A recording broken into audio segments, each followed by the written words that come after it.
Hello, my dear students. I am Priyanka Koiri, your science teacher, and the chapter that we are discussing is motion. Okay, so in the last class, we discussed that we describe motion in terms of distance and displacement. Okay, so with the help of distance and displacement, we tried to describe motion. Then we studied about types of motion, where I told you that motion can be of two types. Well, there can be many types, but in this chapter we are concerned with only two types, that is uniform and non-uniform motion, right? Then we discussed about that physical quantities can be grouped into two types, into two groups, that is one is scalar quantity and the other one is a vector quantity. Okay, so scalar means those physical quantity which only have magnitude. Okay, and vector quantity is that quantity which has magnitude as well as direction, right? Then we discussed, or then we tried to understand the concept of speed, which is defined as distance per unit time. Then we to know more about motion, or to make the motion more meaningful, we described speed with direction, and speed with direction is called your velocity. Okay, then we discussed about rate of change of velocity, that is called your acceleration, and we tried to describe motion with the help of graph. The first graph that we discussed was distance time graph, and then we discussed about velocity time graph, right? These are the two graphs that we have discussed. Then we tried to get equation of motions from graph. The first equation was related to velocity time, which is v equals to u plus at. The second one was position time, that is s equals to ut plus half at square. And the third one was position and velocity, which is twice a s equals to v square minus u square. And finally we discussed about uniform circular motion, right? So these are the topics that we have discussed in this chapter. In today's class we are going to solve some numericals based on the equations of motion. Okay, so the first numerical that I have taken is from your textbook only. So the question says that a motorboat starting from rest on a lake accelerates in a straight line at a constant rate of 3.0 meter per second square for 8 seconds. How far does the boat travel during this time? Okay, so this is the question. So let us try to understand what the question says. So the question says that there is a motorboat which is in a lake, okay, which is on a lake, and it is at rest. Now the person has started the motorboat, and the motorboat has accelerated in a straight line, and the rate of acceleration is here 3 meter per second square for 8 seconds. Okay, so now we are asked that how far the boat has traveled. Okay, that means we need to find the distance. Okay, so let us try to understand what are given here. So first we will write what are the quantities that are given here. Okay, so the given is your initial velocity.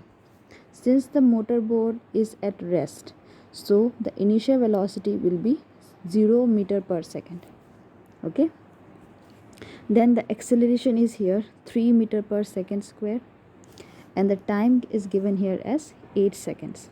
Okay, now we are asked to about the distance. Okay, so as per the second equation of motion, we know that s equals to ut plus half at square, right?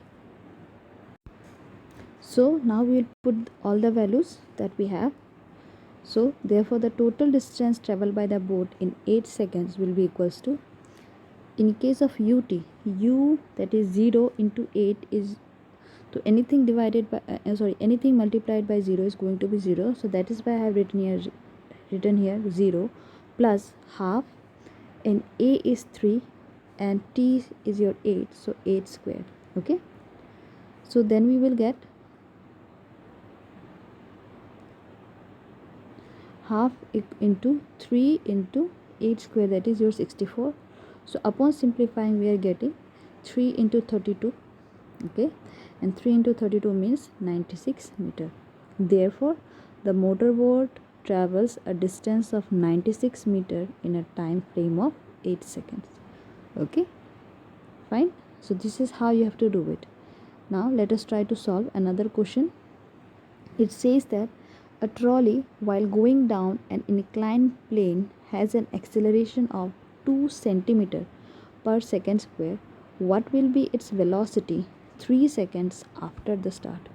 Okay, so just like the previous one, we are going to write what is given here. So at first the initial velocity u is 0 here because the trolley begins from the rest position. Okay, now acceleration given here is 0.02 centimeters per second square and the time is your 3 seconds. We need to find the final velocity. So as per the first equation of motion, v equals to u plus at. So we will put all the values here. So therefore the final velocity of the trolley, that is v, will be equals to 0 plus 0.02 into 3. Okay, so after solving it we are getting v as 0.06 centimeter per second. Okay, it shouldn't be square here, it should be centimeter per second. Okay, therefore the velocity of the trolley after 3 seconds will be 0.06 centimeter per second. Okay, now let us try to solve another question here. So it says that a train is traveling at a speed of 90 km per hour. Brakes are applied so as to produce a uniform acceleration of minus 0.5 meter per second. Find how far the train will go before it is brought to rest. Okay, so here also we need to find the distance. Okay, so let us try to write what is given here. So given here is your initial velocity u, that is 90 km per hour. Upon converting this 90 km per hour into meter per second, we get 90 km as 25 meters per second. In the previous classes I have shown you how we convert kilometer per hour into meter per second.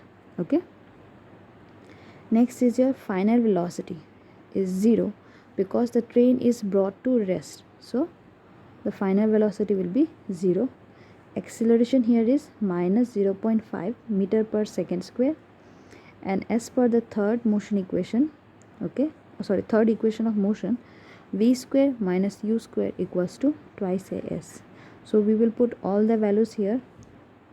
Okay, so we just so I have here just simplified this. The distance traveled by the train will be equal to v square minus u square divided by twice a. Okay, it shouldn't be s here, a. Okay, so we will put all the values here. So v is 0 minus 25 square divided by 2 into minus 0.5. So upon solving it, we get the distance as 625 meter. Thus the train must travel 625 meters at an acceleration of minus 0.5 meter per second square before it reaches the rest position. Okay, so this is how you have to solve this numericals. Okay, so thank you. With this we have come to the end of this chapter. Thank you so much.